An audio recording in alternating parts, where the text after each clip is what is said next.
I'm Mark Kavanaugh for Cavi Coaches, and today I'm going to coach you up on atomic structure, emission and absorption spectrum, and the Bohr model of the hydrogen atom.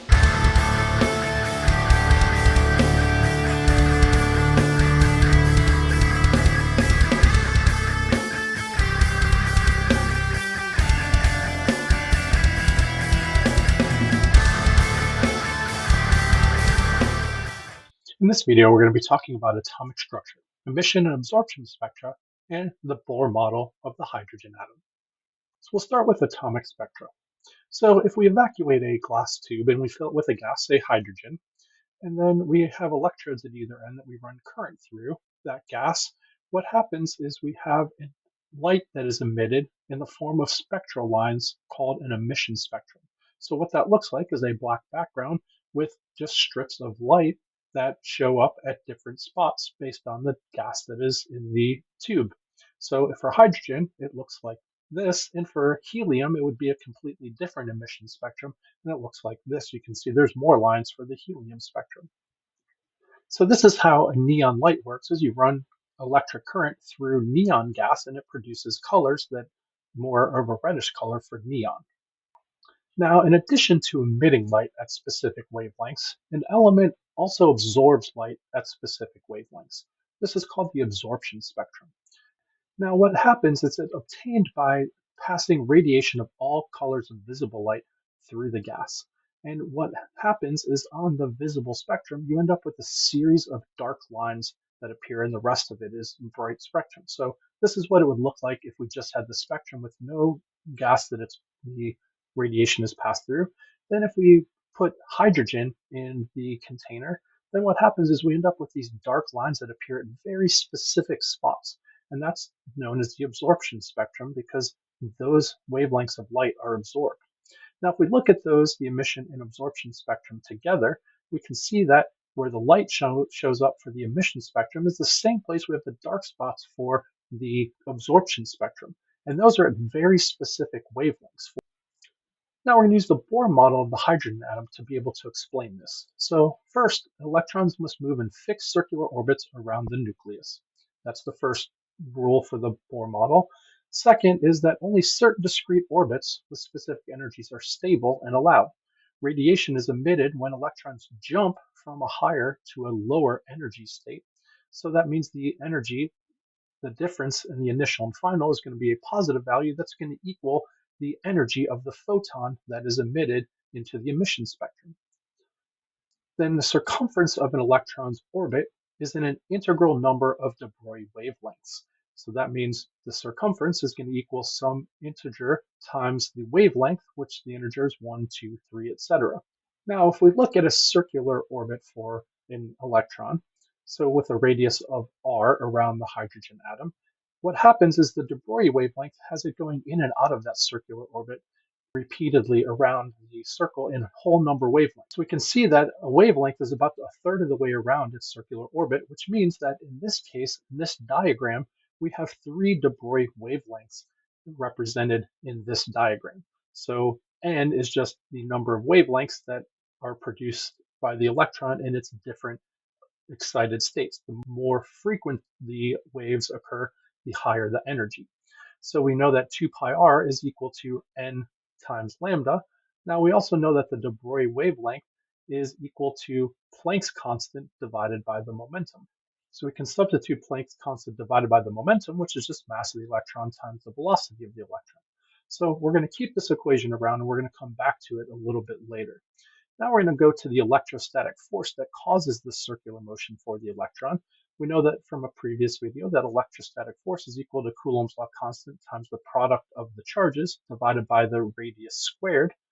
And the charge values are going to be a proton and an electron, which both have the same charge value of 1.6 times 10 to the negative 19th coulombs, which is known as the elementary unit of charge.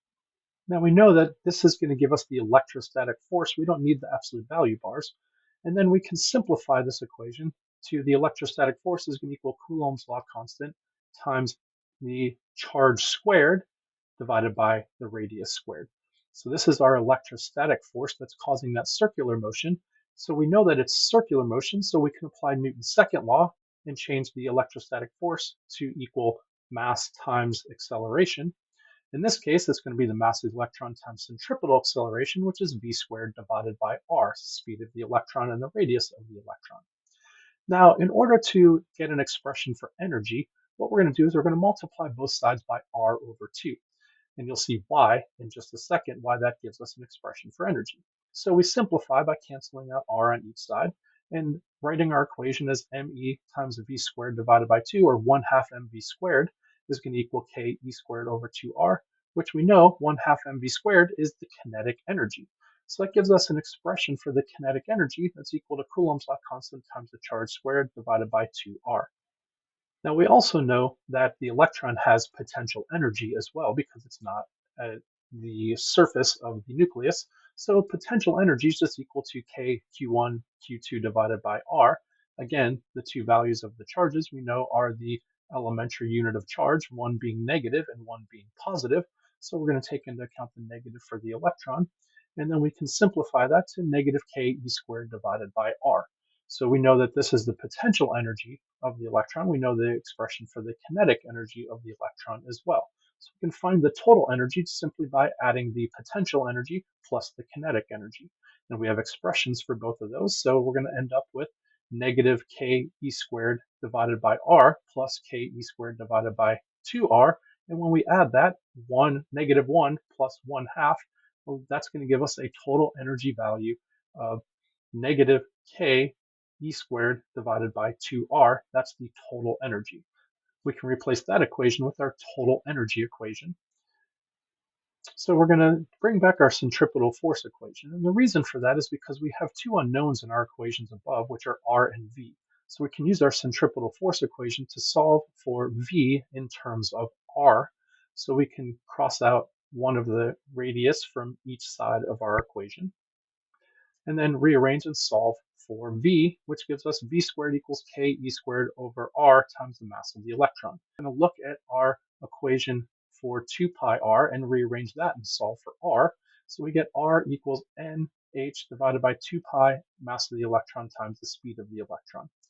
Now, to avoid square roots, what we're going to do is we're going to square every term in this equation. So what we'll end up with is r squared is going to equal n squared h squared divided by 4 pi squared mass of the electron squared times the speed squared. Now, looking at this equation for the radius, we can see that speed squared is in the denominator, so we'll just flip both sides of our equation for speed squared. So that way we can substitute in for speed squared, or 1 over speed squared is equal to rme divided by ke squared. Now we can simplify this equation. We know that we have a radius on each side of the equation, so we can cancel that out. We've got a mass of the electron in the numerator and 2 in the denominator, so we can cancel 1 out in the denominator. And then we can look at our equation for the radius is equal to n squared h squared divided by 4 pi squared mass of the electron times Coulomb's law constant times the charge of the electron and proton squared. Now, remember, we're trying to find an equation for the total energy. So what we're going to do is we know that in the total energy equation, the radius is in the denominator. So what we're going to do is solve for 1 over r just by flipping the equation, 4 pi squared me ke squared divided by n squared h squared. And then we can substitute that in for our total energy equation. So 1 over r is going to give us this big, long, complicated equation. But you can see we can simplify it. We have e squared twice, and we have 4 over 2. So we can rearrange that equation and simplify it so that we get that the total energy of the electron is negative 2 pi squared e to the 4th me k squared over n squared h squared. Now, in this equation, we can see that every value is a constant with the exception of 1. 2 pi squared e to the 4th, mass of the electron, Coulomb's law constant, and Planck's constant are all constants that give us negative 13.6 electron volts when we convert to electron volts, which means that our total energy equation simplifies all the way down for the electron to the total energy equals negative 13.6 electron volts divided by n squared. N, again, being the number of de Broglie wavelengths, or the energy level of the electron in that Bohr model of the hydrogen atom. So what we're going to do is we're going to draw a diagram of that by just using lines. So n equals 1, that's negative 13.6 electron volts. This is known as the ground state. It's how much energy that the electron needs in order to become a photoelectron. Now we have different energy levels. If we substitute 2 in for n, we get n equals 2, 3, 4, 5, etc., all the way up to infinity. We have different electron excited state levels. If we plug 2 in, 13.6 divided by 2 squared is negative 3.4. Then we can substitute 3, 4, and 5 in to get the values for the different energy levels for each of the excited state of the electron. Now, looking at the energy of the electron, we know that the electron's energy is going to be increasing as it goes from the ground state all the way up to infinity because it's becoming a smaller and smaller negative number. So we can see that the energy level increases. So that means a photon is being absorbed to cause the electron's energy to increase. Now, if an electron is in an excited state, and it drops from a higher state to a lower state, so let's say from 3 to 2, we can see that the change in energy goes from negative 1.5 to negative 3.4. That's a drop in energy for the electron, which means that that energy has to go somewhere, and that is released as a photon. So the photon has an energy of h times f, and in this case, that's going to be in the red region of our visible spectrum. So from 4 to 2, it emits a photon. From 5 to 2, it emits a photon. And from 6 to 2, it also emits a photon. And that is all in the visible light spectrum. And the visible light, in this case, when it's dropping from 4 to 2, is a higher energy, which means a higher frequency or a shorter wavelength. So the wavelength decreases as we go from red down to violet. And this is the visible spectrum known as the Balmer series, named after Johann Balmer, who discovered it by running current through gas to have that emission spectrum shown as we saw at the beginning. Now, photons can also be emitted by going from all the way back down to the ground state from 2 to 1, 3 to 1, 4 to 1, 5 to 1. And this is in the ultraviolet range, which is not seen. That's known as the Lyman series. And then we also have dropping down to n equals 3 from 4 to 3, 5 to 3, 6 to 3, 7 to 3. This is known as the Paschen series of this is the infrared spectrum that is emitted from hydrogen gas when current is run through the hydrogen gas. Now, an electron can drop from 5 down to 1. That's going to be an ultraviolet, and it emits a photon of approximately 13 electron volts. So that the energy is about 13. We can calculate the frequency and wavelength using E equals HF, and then we'd also know that E times wavelength is a constant of H times C, as we saw in the previous video. Now, looking at the Bohr model again. So let's say a photon comes in and is absorbed by an electron. It jumps from n equals 1 to n equals 5. So this is what happens when an electron does not become a photoelectron. It just jumps to a higher energy state. Now, it doesn't necessarily drop straight from 5 back to 1. It may follow the Paschen series and drop from 5 to 3 and emit infrared light. It may drop then from 3 to 2 using the Balmer series and have red light, and then from 2 to 1 in the Lyman series, dropping down and emitting a photon in the ultraviolet spectrum. So 3 photons are emitted by the absorption of 1. Now the Bohr model only works for single electron elements. So hydrogen, as we saw, 1 plus helium, 2 plus lithium, a 3 plus beryllium.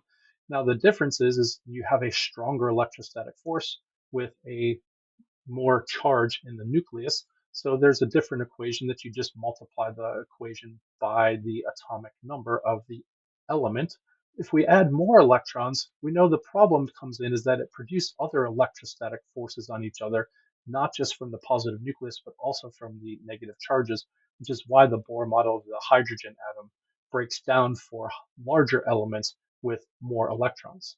This was later replaced by Schrodinger's quantum mechanical model, but it laid the groundwork for the start of quantum mechanics. Now, a photon has to have the exact energy for it to be absorbed by the electron. If the photon's energy is not the exact value, then the photon's just going to continue to pass by. It will not be absorbed. This explains the absorption spectrum for hydrogen as the specific wavelengths of light or specific frequencies of light that are absorbed as the light is passed through the hydrogen gas. Now, this also explains why UV light is blocked by glass, because the electrons in glass have a very high energy state, which means that they're only going to absorb ultraviolet light. So ultraviolet light gets blocked because it causes those electrons to jump to a higher energy state, and it doesn't just pass through. Which also explains why visible light passes through, because visible light doesn't have enough energy to be absorbed by the glass, so it just passes through the glass, which is why we are able to see light on the other side of the glass.